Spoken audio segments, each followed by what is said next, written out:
বান্ধবী যখন নতুন নতুন মেকআপ শেখে। হ্যালো, কেমন আছিস? হ্যাঁ ভালো আছি। শোন না, আমাকে একটা হেল্প করতে পারবি? কি হেল্প বল? তুই তো জানিস আমি নতুন নতুন মেকআপ শিখছি, তো ভাবছি একটা মডেল লাগবে, তো তোকে একটু সাজাবো ভাবছি। তুই কি একটু আসতে পারবি আমার বাড়িতে? হ্যাঁ পারবো না কেন, তুই আমার বন্ধু হোস, পারবো, বল। আচ্ছা ঠিক আছে, তাহলে চলে আসিস। হ্যাঁ ওকে। বান্ধবী যখন পপুলার মেকআপ আর্টিস্ট হয়ে যায়। হ্যালো, হ্যাঁ বল, কি বলছিস বল। বলছিলাম যে তুই আমার সরস্বতী পুজোর দিন একটু সাজিয়ে দিতে পারবি রে, বল না। হ্যাঁ পারবো, কিন্তু আমার 3,000 টাকা লাগবে। 3,000 টাকা?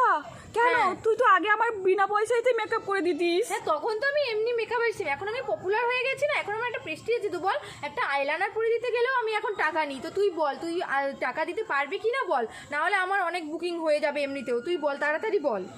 3,000 টাকা? হুম আচ্ছা বেশ, আসবি, দিতে হবে যখন 3,000 টাকা। ঠিক আছে, রাখছি তো।